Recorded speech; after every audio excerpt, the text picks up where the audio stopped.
Vous ignorez encore tout de ma mission de sauvetage des manchots? Mais où étiez-vous passé? C'est vraiment maintenant que l'angoisse commence. Au cas où vous auriez loupé un épisode, voici un petit résumé. Avec mon partenaire Nick à la caméra, il y a plein de manchots de retour de la pêche. Je me suis mise au défi de devenir bénévole pour la plus grande mission de sauvetage de manchots d'Afrique. Les choses deviennent véritablement concrètes. On travaille dur et je suis en nage. Au centre de sauvetage des oiseaux marins de la Fondation Sankob au Cap, des milliers de petits manchots du Cap s'entassent. Il y en a des nouveaux tous les 2 jours. Pour être soignés, réhabilités et remis en liberté une fois qu'ils auront repris du poil de la bête. Regarde-les courir! Le sort des manchots du Cap pourrait dépendre de cette mission de sauvetage. Leur avenir est plutôt sombre. Bien entendu, je ne peux m'empêcher d'avoir quelques favoris. Grégory, comme Grégory Peck. Et voilà Tiger. Mais le temps presse. Si l'on veut aider ces poussins à s'en sortir, il n'y a pas une minute à perdre.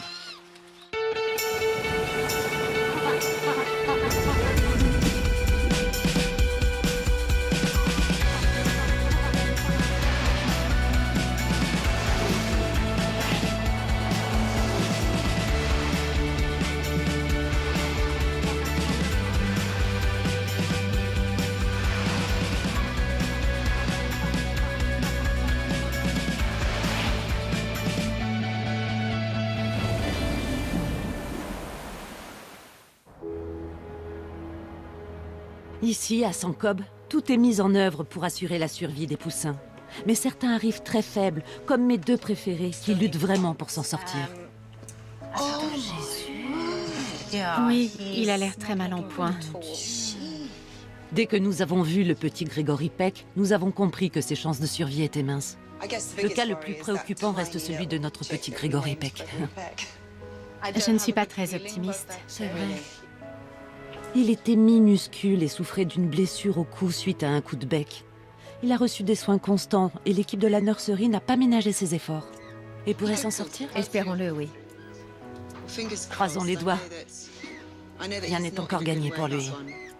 Malheureusement, il était vraiment trop faible et n'a pas passé la nuit. Mais si son combat est terminé, celui du petit Tiger continue.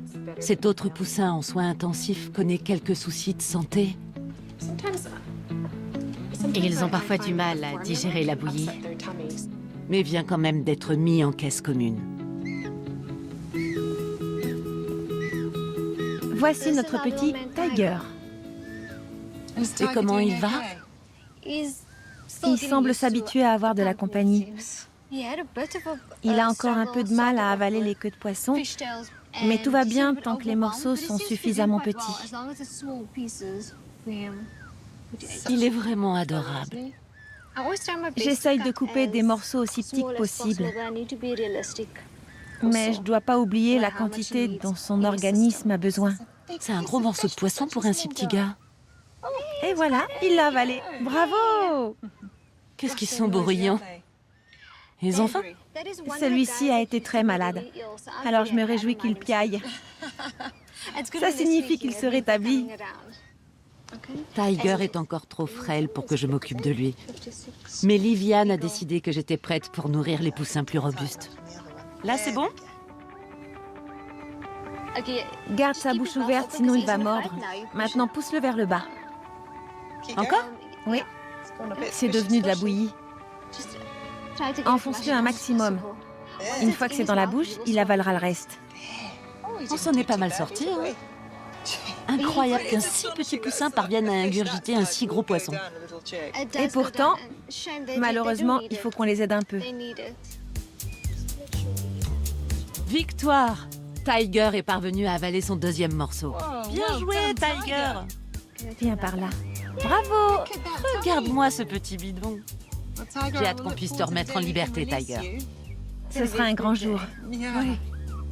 Même s'il n'est pas encore totalement sorti d'affaire, c'est une joie de voir qu'il va mieux et qu'il grandit. Par chance, j'ai pas trop de mal à me lever tôt le matin, parce qu'avant de tourner toute cette scène, j'ai dû me réveiller aux aurores.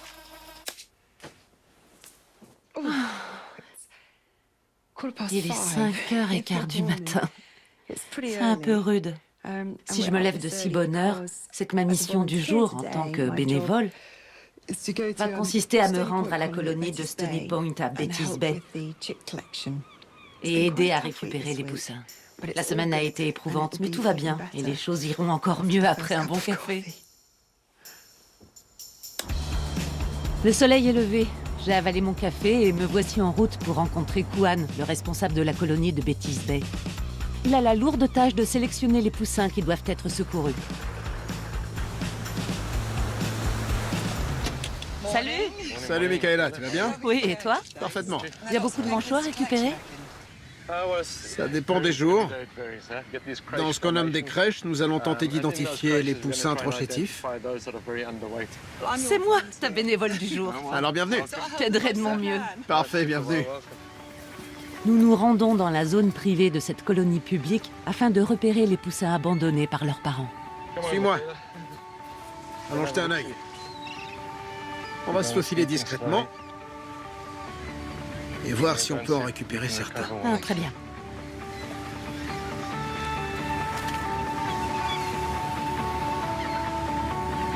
Voilà, tiens-les délicatement et couvre-leur les yeux pour les tranquilliser. Les poussins ne sont pas pris au hasard. Cette mission de récupération a demandé beaucoup de réflexion et de surveillance. Leur cœur bat la chamade. Tout va bien. Dans chaque couvée, il y a un Caïn et un Abel. Abel est le poussin le plus vigoureux, qui reçoit toute la nourriture au détriment de l'autre, qui devient chétif. Quelle différence de taille! Caïn et Abel, en voici un autre. Les parents devraient être avec eux à cet âge-là. On voit à sa cornée qu'il est déshydraté. Il a l'œil qui suinte. Et son apathie est un signe de malnutrition. Où sont les parents? Partis pêcher? Ouais, ou alors il se prépare à la mue. Pour chaque poussin abandonné, Kuan met dans la balance les chances de survie du petit face aux perturbations occasionnées dans la colonie. On en a 4 ici. 5? 5. 3 ont encore du duvet et 2 sont adolescents sur le point d'être sevrés. Aucun parent à l'horizon. Prendras-tu l'un d'eux ou aucun? Je laisserai les 2 du fond qui ont l'air d'aller plutôt bien. D'accord. Et je crois pas qu'il soit nécessaire de prendre tous les autres. Si d'ici 24 heures, celui-ci part en quête de nourriture et qu'il n'en trouve pas suffisamment, il faudra peut-être l'emmener. Mais en attendant, je laisserai les 5 ici. Les 5? C'est vraiment pas évident. J'ai été très affectée par cette journée passée à ramasser des cadavres de poussins. J'ai réalisé la difficulté de la tâche de Kuan, qui veut s'assurer que les poussins restent auprès de leurs parents tant qu'ils ne sont pas véritablement en danger. Sankob, en revanche, veut les intégrer au plus tôt afin d'optimiser leurs chances de survie. Savoir quand les prendre est une question très délicate.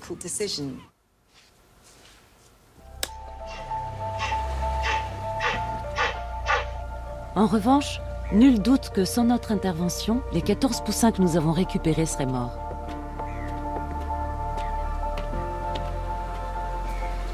Mais alors qu'il est vital pour ces chétives créatures d'être nourries, il en va tout autrement pour un certain groupe de poussins à Sankob. Qui a dit que la réhabilitation était facile? Ça, c'est le camp d'amaigrissement? Jamais j'aurais cru voir ça ici. Ces manchots sont tous en surpoids? Oui. Certains ont des problèmes légèrement différents qui retardent leur remise en liberté. Quand ils arrivent, on pense qu'ils iront bien. Puis ils grossissent un peu trop et leurs pieds deviennent un peu bizarres. D'où ce sable. Ils ont des abcès plantaires?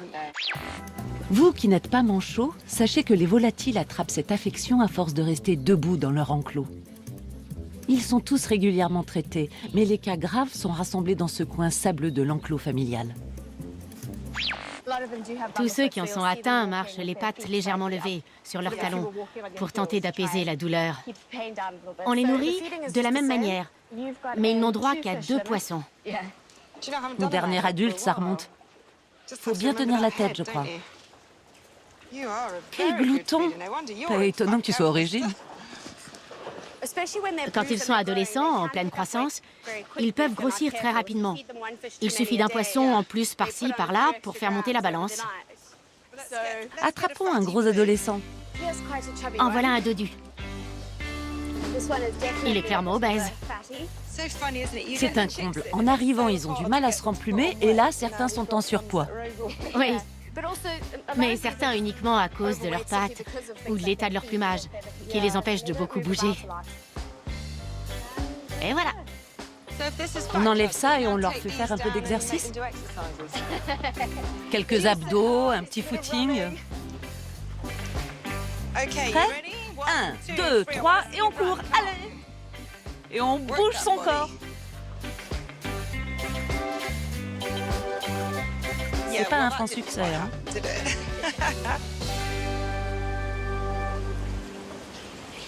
Qu'ils soient trop enrobés ou trop minces, les poussins de Sancop doivent impérativement être en bonne santé avant d'être relâchés, et ce afin de leur garantir les meilleures chances de survivre et de se reproduire.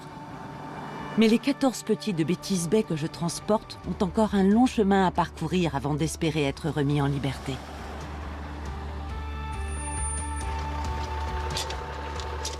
Allons-y. Ils sont 14. 14 ? Salut. Tout est bon ? Oui, Je m'occupe de les marquer. c'est ça. L'autre bien. Tu es petit. Oui, c'est le plus petit. Quel est son numéro ? 701 ? Oui, vas-y, marque-le. Gardez bien cette frimousse en mémoire, car je vais bientôt faire plus ample connaissance avec elle et son adorable demi-frère. Les poussins de ce groupe s'en sortiront tous bien, parce que c'est moi qui les ai ramenés.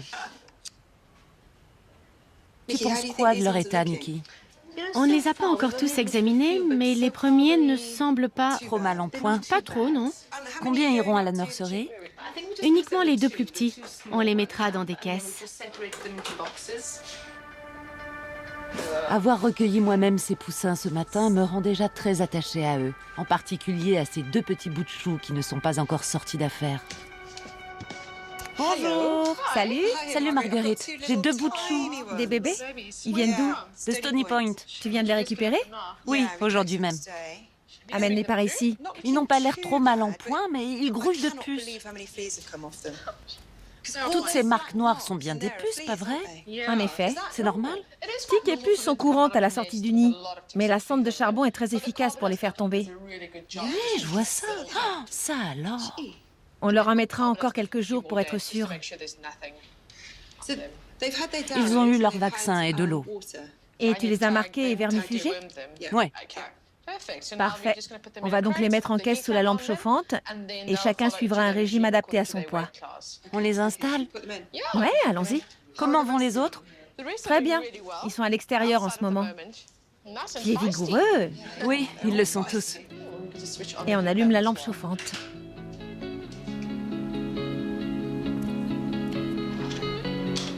Je les confie à tes mains expertes. Merci beaucoup. Espérons que ces deux petits gars vont reprendre du poil de la bête à la nurserie. Et s'ils se rétablissent, ils ne tarderont pas à avoir aussi besoin d'un bon décrassage, comme ces crasseuses usines à excréments. On va leur faire prendre un petit bain. C'est vrai? Ouais, il fait un peu chaud et ils se salissent. Dans la nature, les parents les nettoient, mais ici, ils passent leur journée en cage. Dans la nature, ils iraient dans la mer à cet âge-là? Non, mais c'est une journée très chaude. Et je suis pas une maman manchot. On les met tous les deux? Oui, viens par là, cher ami. Ils y sont déjà allés? Non. C'est la première fois? C'est quoi ça? Ça vous plaît? Regarde, ils ont l'air à l'aise. C'est totalement instinctif. Ouais, totalement. Celui-là a l'air d'apprécier, celui-là un peu moins. Il est content de savoir flotter. Il fait si chaud que ça doit être agréable de se rafraîchir.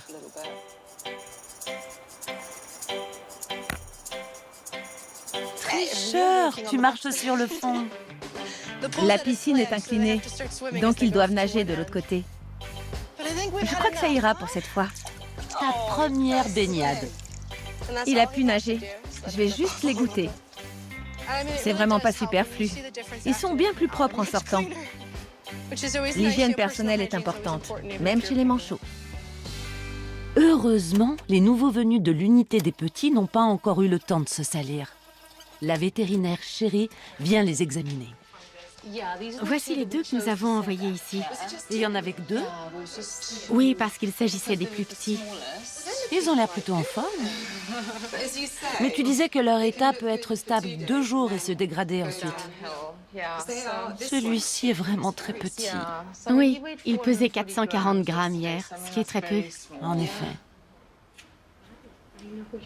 Ils sont plutôt vifs, mais toujours pas suffisamment hydratés. Croisons les doigts. Si petits, ils n'ont qu'une chance sur 2 de s'en sortir, non? Quand on le soulève, il se met en boule. C'est parce qu'il est tout petit? C'est encore un bébé. Il est gauche. C'est le 710. Très bien. Mais qu'il est chou. Lui aussi, il est trop mignon. C'est vrai.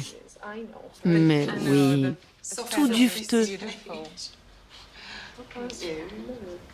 Je sais, ça te plaît pas. Tu es vraiment trop mignon. On devrait baptiser ces 2-là.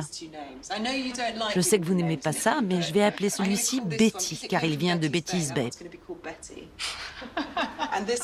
Et l'autre vient de la colonie de Stony Point. Donc toi, tu seras Stony, et ton amie sera Betty. On vous souhaite bonne chance. Vous avez intérêt à vous en sortir. Hein.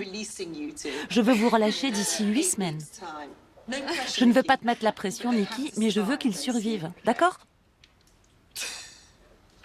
Je devrais t'éviter s'il leur arrive quelque chose. Et je le verrai si tu les remplaces. Je vais inscrire leur nouveau nom sur leur fiche.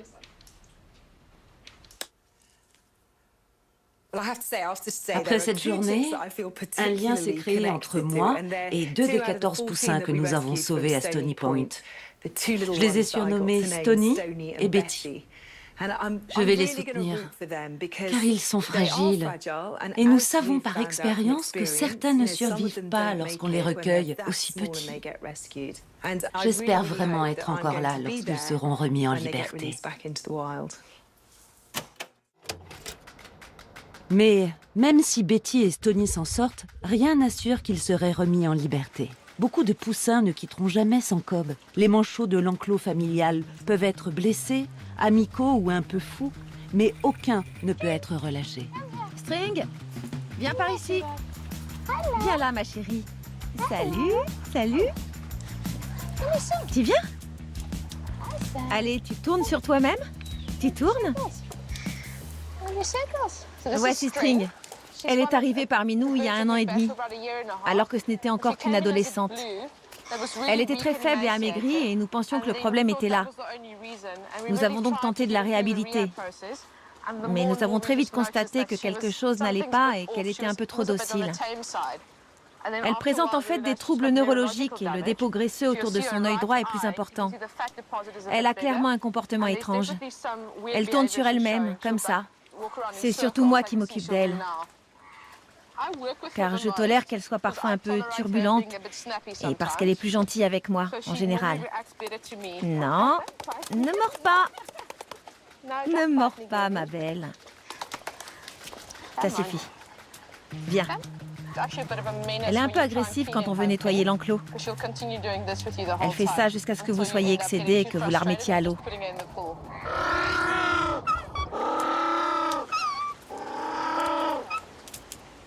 Voilà le braiement des manchots du Cap.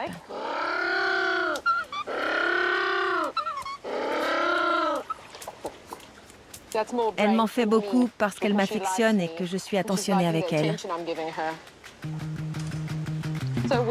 Dès qu'on a 5 minutes, on vient souvent ici, loin du tumulte, jouer avec nos petites. Tu veux venir avec moi? Tu veux me suivre? Viens.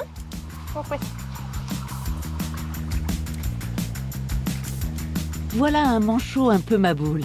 Mais aussi drôle que soit String, J'espère que mes 2 protégés de Stony Point auront un peu plus de plomb dans la cervelle en grandissant. String n'ira donc nulle part. Mais les plus grands poussins du centre sont en bonne voie pour être relâchés. C'est une bonne chose, compte tenu de la pagaille qu'ils mettent. Nola, cette cage est proprement écœurante, hein? Je sais. On dirait qu'ils ont fait la Java. Je sais. Ces petits monstres peuvent mettre un souffle incroyable. J'ai jamais vu ça. Choisis plutôt dans ce groupe. Le groupe du désespoir. Oui. Comment je rentre là-dedans? T'as vu ça? De vrais vautours. Je croyais que tu m'indiquais cela pour rire. Non, c'est d'eux dont on doit s'occuper. Bon, tant pis pour les coups de bec. Voici le 730.